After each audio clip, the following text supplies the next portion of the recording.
Bonjour YouTube, je suis Sébastien et c'est le premier épisode que je tourne donc déconfiné théoriquement. Vous le verrez au titre de toute façon.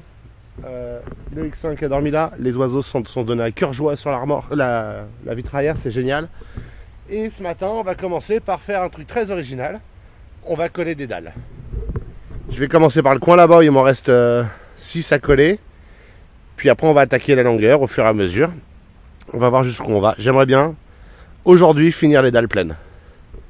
Je garantis pas d'attaquer les découpes, mais si je pouvais coller, enfin en tout cas finir ma colle, ou les dalles pleines, c'est au choix, l'un des deux. Mais si je peux arriver au bout de ça, ce sera pas mal. Évidemment à la seconde où je dis ça, le soleil se lève, résultat ça va cogner, et je vais continuer à avoir des coups de soleil.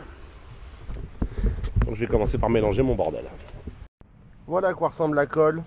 Il y a 25 kg de colle et 6 litres d'eau. Donc environ théoriquement 31 litres, 31 kg. J'aurais vraiment préféré qu'on fasse la piscine dans un endroit qui n'est pas exposé au soleil et pas protégé du vent. Parce que franchement là il fait trop chaud, c'est horrible. Bon évidemment on a choisi cet emplacement parce qu'il est très bien exposé au soleil et qu'il y a le mur qui le protège un peu du vent.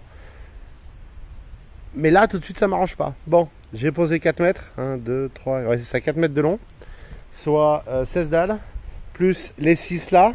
Celle que j'avais mise sans la coller et ses copines. Vous pouvez voir le jour que je vais rattraper avec le joint. Forcément, c'est pas loin. Hein. On est vraiment pas loin d'un bon alignement, mais on n'est pas parfait. C'est la vie.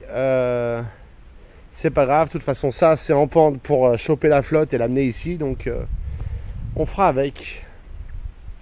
Et vous voyez, j'ai pas coupé les dalles d'angle en deux. L'ajustement n'est pas entièrement parfait, mais une fois rattrapé avec du joint pour faire comme si c'était... presque fait pour, ce sera aussi bien que d'avoir deux angles de béton, ce qui n'est pas terrible. Au milieu, si j'avais coupé en diagonale, j'aurais une ligne de béton pointue dans les pieds. Donc voilà, il reste 20 dalles déjà prêtes à être posées là-bas, ce qui nous fait 5 mètres, ce qui nous amènerait au bout de la piscine. Voilà, donc ça nous amènerait au bout de la piscine, pas de la dalle en béton, mais de la piscine. Donc il m'en manque encore 4 pour aller jusqu'à la terre. Puis il m'en manque 2 pour avancer d'un cran. Donc il m'en manque 6. Et ensuite il m'en manque 6 de plus. C'est ça, j'ai bien compté, ouais. Je sais que c'est le bordel. Et pourtant je viens de ranger un petit peu de bordel là-bas. Mais on va jouer avec qu'est-ce qu'on a reçu. On a un tableau électrique pour le local piscine. On a des prises électriques pour le local piscine. On a des prises électriques pour ailleurs. Je ne sais pas pourquoi il y en a 2, ça va me revenir. Il y en a une qui va là, mais l'autre je ne sais plus. On a un interrupteur pour l'écurie. On a un différentiel 40 ampères pour la piscine qui va dans le tableau. Ça c'est le pistolet d'arrosage que j'ai déballé hier.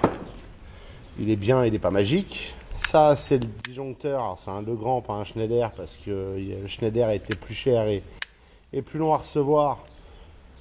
Lui, il va alimenter le boîtier de la piscine avec la pompe à chaleur et la pompe.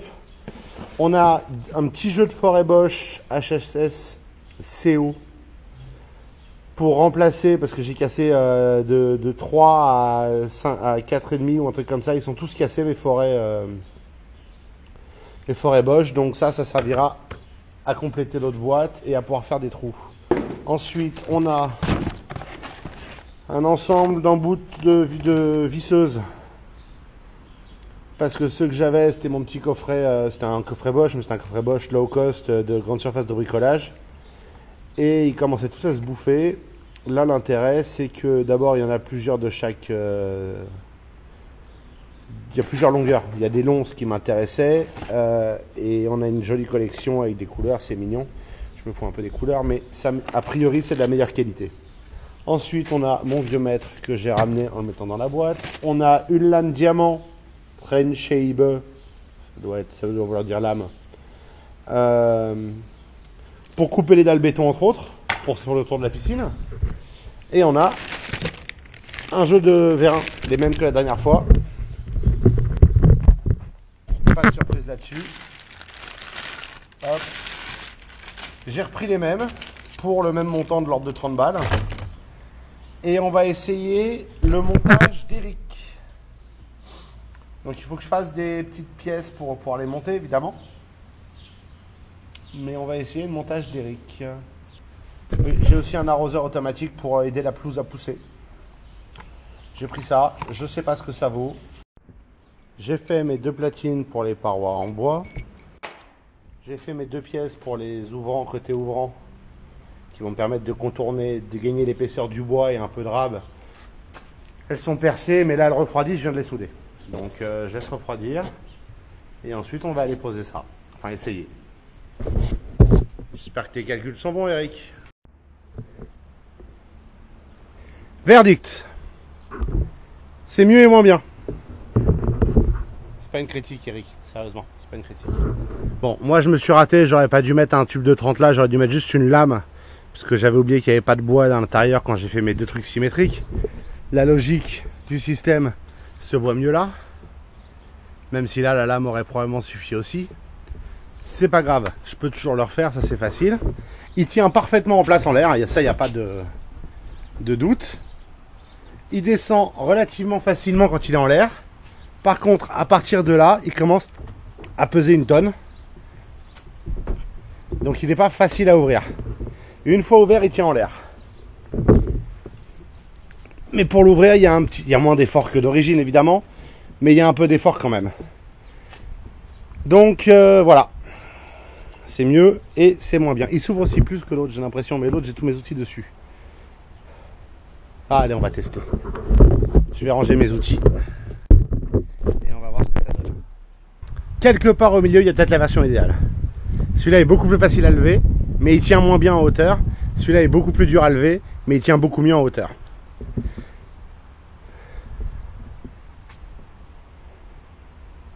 Bon, qui veut me faire un dessin de la version entre les deux?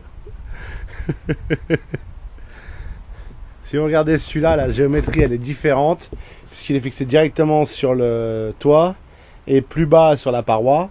Et là, c'est l'inverse. Il est fixé en contrebas du cadre du toit et là, il est fixé sur le rail juste en dessous. Donc, c'est les mêmes vérins. Hein. Globalement, 38 fermés, 60 ouverts. Et voilà. Chaque toit pèse 45 kg. Dans les 2 cas, ça l'élève. Donc, quand j'ai eu l'impression que ça ne l'élevait pas, le problème, c'était pas les vérins, c'était moi.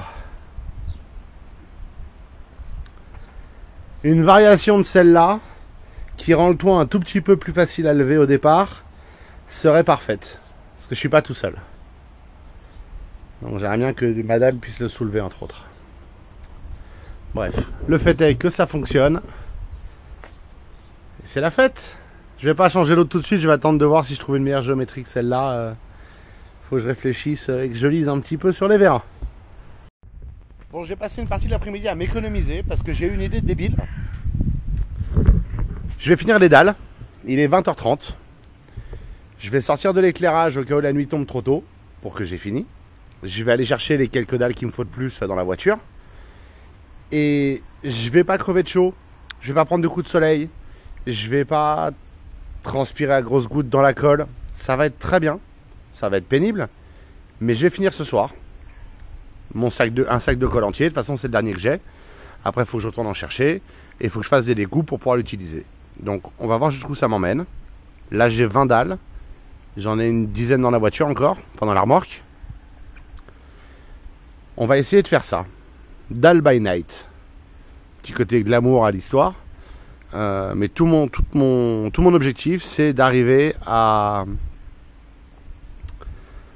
finir les dalles, tout simplement. Je veux en finir, j'en ai marre de le faire au soleil, de prendre des coups de soleil, de crever de chaud, donc voilà mon plan. Je vous en dirai plus dans 2 petites heures, je pense. Je ne sais pas si c'était la meilleure idée que j'ai eue cette année, mais c'en était clairement pas une mauvaise.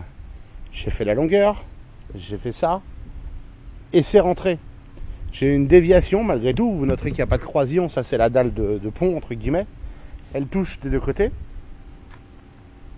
Mais ça veut dire que j'ai une déviation de moins d'1 centimètre, ou d'1 centimètre si vous voulez, sur 11 mètres de long. Donc ça fait moins de 0,10%. Ça me va très bien. C'était ma grande crainte, c'était qu'il y ait trop de déviation, parce que je fais ça comme je peux. Hein. Et les croisillons ne sont pas parfaits, les dalles ne sont pas toutes parfaites malheureusement non plus. Néanmoins, tout ça c'est collé. Tout ce qui est posé, Ces deux-là, je les ai pas collés, mais globalement, je peux en mettre une ici. A priori, il faut que je vérifie bien avec le skimmer. 2, celle-là non, celle-là oui, et celle-là. Donc j'en ai 4. Donc je peux mettre ces deux-là, je peux en mettre 2 autres, et après, il faut commencer le jeu des découpes. Je suis pas psychologiquement prêt pour faire toutes les découpes et les coller. De toute façon, c'était mon dernier sac de colle. Il faut que j'aille en racheter. Il m'en faut encore un, probablement 2. À voir, parce que il n'y a pas beaucoup de largeur là, sur toute la longueur, et il n'y a que ça à faire. Donc, à voir. Peut-être un sac suffira. De toute façon, après, j'ai toute la cour à coller aussi, donc ça va être facile. J'aurai besoin de plus de sacs. Bref, j'espère que vous me voyez. Je vous remercie d'avoir suivi cet épisode. Je vous souhaite une excellente soirée, nuit, il est 22h40. Et je vous retrouve demain, sans colle de dalle.